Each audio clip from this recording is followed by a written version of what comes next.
तो वहां का राजा भेष बदल कर घूम रहा था कि हमारे राज्य में प्रजाजनों की स्थिति कैसी है यह पता लगाने के लिए। तो चारों चोर आपस में सलाह कर रहे थे एक स्थान पर बैठकर। तो वहीं राजा पहुंच गए और पूछे तो बता दिए कि हम चोर हैं। तो चोर राजा से पूछे कि तुम कौन हो? तो राजा ने कहा हम भी चोर हैं। चोर बोले हमारे पास एक एक गुण है, तुम्हारे पास कौन सा गुण है? राजा ने कहा कौन सा गुण है तुम्हारे पास, पहले तुम लोग बताओ। तो पहला चोर बोला जब हम चोरी करने जाते हैं तो उस समय कैसा भी कुत्ता हो यदि वह भौंक रहा है तो हम उसका अर्थ बता देंगे कि क्यों भौंक रहा है, इसका क्या आशय है। दूसरे चोर ने कहा यदि घर में ताला लगा हो तो हम ताला छू दे तो ताला अपने आप खुल जाएगा। तीसरा चोर बोला जहां पर धन रखा हो तो हम बता देंगे कि धन कहाँ रखा है। चौथे चोर ने कहा जिसे हम रात में एक बार देख लिए तो दिन में चाहे लाखों की भीड़ ही क्यों ना हो, हम बता देंगे कि वही रात में हमें मिला था। अब राजा के चोर बोले तुम अपना गुण बताओ कि तुम में कौन सा गुण है। राजा बोले किसी को फांसी होने वाली हो और यदि हम गर्दन हिला दे तो फांसी नहीं होगी। चोर बड़े खुश हुए, बोले अरे यार तुम हमारे संगी बनने लायक हो। चोरी का परिणाम फांसी होता ही है। चोरी करेंगे, यदि पकड़े जाने पर फांसी हो गई तो बच जाएंगे, तुम्हारे गर्दन के हिलाने से। ठीक है तुम हमारे साथी बन जाओ। अब 4 से 5 हो गए और आपस में बोले कहाँ चला जाए चोरी करने। तब एक ने कहा जब हमारे अंदर इतना गुण है तो चल राजा के यहाँ सेंध लगाया जाए। तो राजा के यहाँ जा रहे थे, रास्ते में कुत्ता भूख रहा था। तो राजा ने पूछा कुत्ता क्यों भूख रहा है?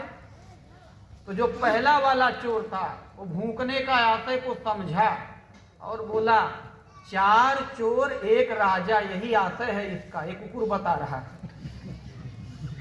तो चोर बोले नए वाले चोर राजा से करे तुम राजा तो नहीं हो, छिप कर मिल गए हो हम लोगों में? राजा बोले नहीं हम नहीं हैं। राजा झूठ बोल गए, बोले कि शायद चोरी में इतना धन मिले कि शायद राजा हो जाए, भविष्य कहता होगा कुत्ता, ध्यान नहीं दिए इतना।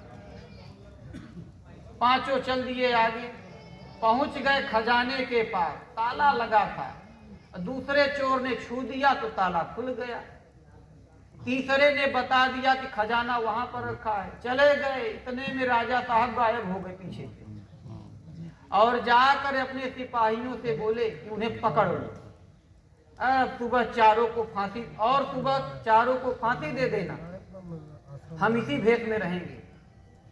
सिपाहियों ने चोरों को जाकर पकड़ लिया।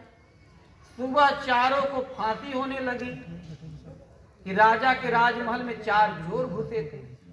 तो जब उन्हें फांसी होने लगी तो चारों आपस में बोले कि वो कहाँ गया नया साथी, कह रहा कि गर्दन हिलाने से फांसी कट जाती है, ढूंढो तो चौथा वाला जो चोर रहा वो पहचान लेता था।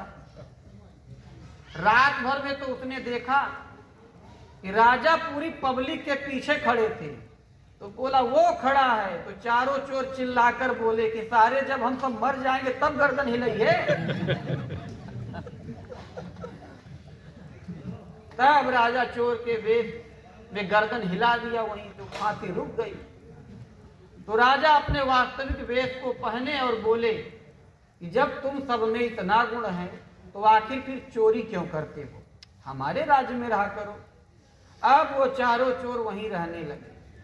तो वास्तव में एक तो भौतिक वस्तुओं की चोरी होती है जो कि सब लोगों को पता है, लेकिन एक चोरी होती है छिपकर भगवान का भजन करना। तो मन, बुद्धि, चित्त और अहंकार यही हैं 4 चोर, और इनमें एक आत्मा है, वही है राजा। तो उपरोक्त चारों के द्वारा इस प्रकार से छिपकर भजन करना है कि मन में इष्ट के अतिरिक्त अन्य संकल्प ना उठे। बुद्धि कोई भौतिक निर्णय न ले, चित्त में भगवान के स्वरूप के अतिरिक्त कोई अन्य चित्र न हो, अहंकार में यह अहम हो, यत अभिमान जाय जन घोरे, मैं सेवक रघुपति पति मोरे। तो इस प्रकार से भजन हो तो स्वयं भजन करता जाने या भगवान जाने। तो जब ऐसा होने लगे तो कर्म ही कुत्ता है। कुत्ता यदि सफेद है तो भजन, काला यदि दिखाई देता है तो मानो आपका दूषित कर्म उदय होगा, पीला दिखाई पड़े तो योग का प्रतीक है, हरे रंग का है तो भोग की तरह। तो साधक समझने लगता है कर्म के आशय, और ये भी समझ लेता है कि आत्मा ही सत्य है, सनातन है।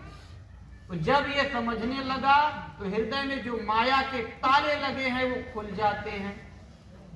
तो वास्तविक स्थिर संपत्ति ही दैवी संपत्ति है, यह मिलने लगती है। और जब दैवी संपत्ति